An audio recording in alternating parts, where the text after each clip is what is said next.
Hi guys, I'm back with my January update video and I am a little late, so sorry about that. So I've decided that now, since I'm 2 years out from surgery, I'm going to stop giving all of my stats. They will be in the box below. I'm just going to say that since the start of the whole surgery process, I've lost 116 pounds. Now, since last month, this is my January update video. So at the end of January, I was 171. And so that was about a half a pound gain from December. Okay, so that's not too bad. I mean, to me, that's pretty much staying the same, just because your normal weight fluctuates a little bit all the time anyway.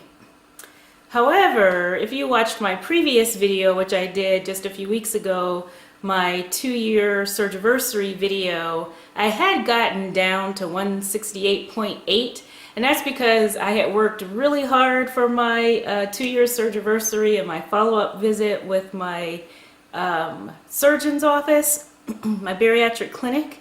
And so I have gained a couple of pounds, almost 2 pounds, just since the beginning of this month. So my goal is to get back into the 160s. So that's really what my goal is. However, I'm not going to be doing anything like super strict or anything like that. But what I am going to do is go back to using my calendar again. Now, I admit, I really wanted to start using my calendar at the beginning of this month, and I had been thinking about it every day, and I just never got around to doing it. And so really today is going to be day one, even though we're already far into the month. So here is my February calendar. You can see I haven't even put any stars on here yet. But let me talk about what my goals are for the month of, well, for the rest of the month of February. So, meditation, fasting, water, sleep, exercise. I just made it very simple because I've actually talked about these points several times before. Even though every time I do my calendar, some things are slightly different. But let me talk about what I mean by these this time. So the thing that I'm really trying to work on is good daily habits. Things that are, since I tend to be a stress eater, so things that are going to help me feel good all day, help keep my mood up, help me with, I have a stressful job that I don't really like, that I can't currently leave right now. So meditation is very important to help keep me more calm and focused and positive, so that I'm less likely to stress eat. So that's why meditation is important for me.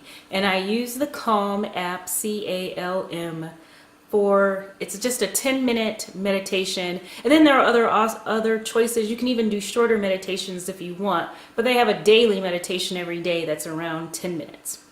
I have not been doing that at all, but now that I'm back to using my calendar, my goal is to make sure that I'm doing that every day. So the second thing, fasting.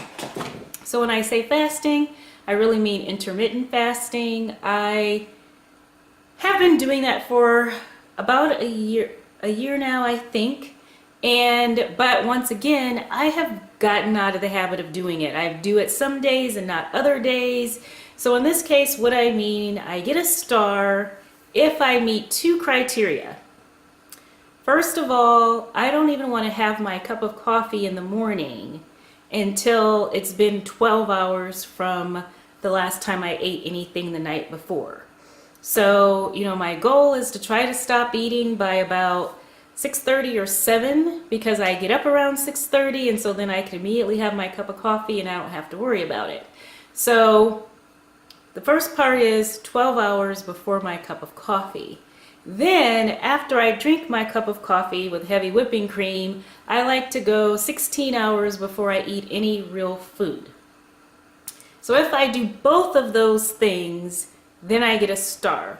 And for me, with intermittent fasting, I'm not trying to decrease my calories. I'm just trying to decrease my eating window. So there are lots of YouTube videos and there are books out there by Dr. Fung, The Obesity Code, The Complete Guide to Fasting, The Diabetes Code. There's a lot of books and YouTube videos out there that talk about this, that there are health benefits, but also weight loss benefits to waiting at least 12 hours before you eat, but then also the longer you can go, the better, and you're not trying to decrease your calories, but trying to eat all of your calories in a smaller window. So I still get in 3 meals and some snacks, but I'm just trying to do it in a smaller eating window. And when I do that, my weight stays pretty good, but once again, I have not been consistent with that at all. So I get a star if I do my intermittent fasting. Water. I haven't been good with water either. So 2 liters of water a day. I don't know why. So I'm 2 years and 1 month out from surgery, but within the past, I don't know, 6 months or so, it has been so difficult for me to get my water in. I don't know why. It's like I try to drink it and it's like my body rejects it. And I don't like flavor enhancers. I don't even like fruit in my water. But I did forget, like, do you ever forget that you like certain things? I forgot that I do like iced tea. So I am going to start having iced tea to help me get my water in. Probably a combination of caffeinated and decaffeinated so that I can drink some at night. But I mean, I do actually like the taste of plain water. So, probably would focus on the tea earlier in the day, and then if I need more fluids to get through the rest of the day, then my plain water. I mean, I do a good job of getting about 1 liter in. So probably like 1 liter, maybe 1 liter of plain water a day, and then maybe 1 liter of iced tea or whatever. I don't know why I'm struggling so much with water. So water. Sleep. Sleep is important. Everyone knows why. I want to make sure that I get at least 7 hours of sleep in according to my Fitbit. So the Fitbit knows if if you wake up in the middle of the night and you're tossing and turning, that doesn't count as sleep. So I get a star if based on my Fitbit, I actually was asleep for 7 hours. So that means that I need to at least get into bed like 8 hours before I get up in the morning, because of course you don't fall asleep the second your head hits the pillow. So I need to compensate for how long it takes me to go to sleep, and then if I wake up in the middle of the night. So my goal, 7 hours of sleep according to Fitbit. And then the last thing, exercise. So if you've watched me, I'm not a big exerciser, but I do think that, it's important to move and to do different things. So number one, I am still participating in step bets. So oftentimes I have step goals on here. I don't this time because I have my step bets to keep me honest. There are step goals that I need to be getting every day anyway, so I don't need to have a star for that. However, I do think that I need to focus a little bit more on just some strength training and weight training and things like that. So I get a star if I do some strength training, or if I get on my elliptical, or if I get on my treadmill. I have not been on my elliptical or my treadmill in probably over a month, so let me just say that. And maybe it's been that long since I've picked up some weights, maybe 2 months. So, but since there are 7 days in a week, also, if I get 9,000 steps, which is more than I need to get for my step bets. So if I get 9,000 steps, or if I do some type of exercise, and so when I say elliptical treadmill, like I said, I'm not a strenuous person. 15 minutes. If I at least get on my elliptical for 15 minutes, my treadmill for 15 minutes, if I do strength training for 15 minutes, or if I do 9,000 steps, I'm going to give myself a star. So the other thing that's missing is that oftentimes when I do these calendar things, I often have my carbs on there. So pretty much throughout my entire weight loss journey and even my pre-surgery diet, I was a 50 net carb person, and that is what I still do. However, 50 net carbs is so easy, and I have been tracking consistently on MyFitnessPal pretty much daily for over 2 years. However, over the past month and a half, maybe 2 months now, I've actually have not been tracking every day. I track every once in a while, or I enter recipes just so I can see how many carbs they have. And it's very easy to stay within 50 net carbs, or it's very easy for me to know when I'm not within 50 net carbs. I mean, if I eat the food that I've meal prepped and I eat low carb snacks, I'm automatically within 50 net carbs.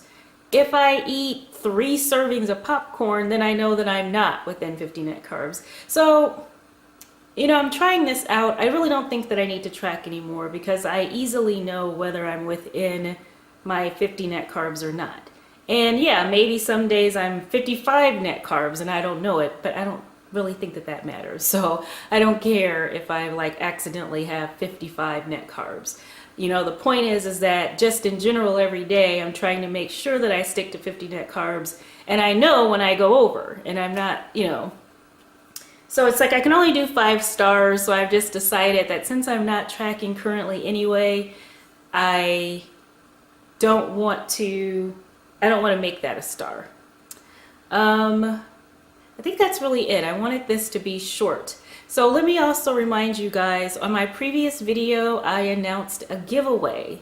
So the details of that giveaway are near the very end of the video. I'm not going to repeat what you have to do, but you do have to put a certain comment down below if you want to be entered for the giveaway.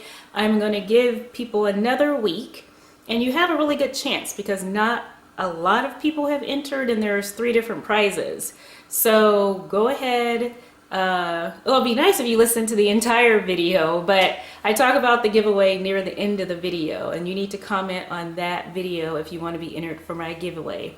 So thank you guys for watching. Thank you for your enormous support. It has been fantastic. And like I said, I'm going to come back very quickly next week to announce my giveaway winners.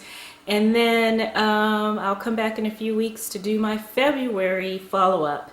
And I'm hoping to be back into the 160s again. That's my goal by the end of this month. Okay, thanks for watching, guys. Bye.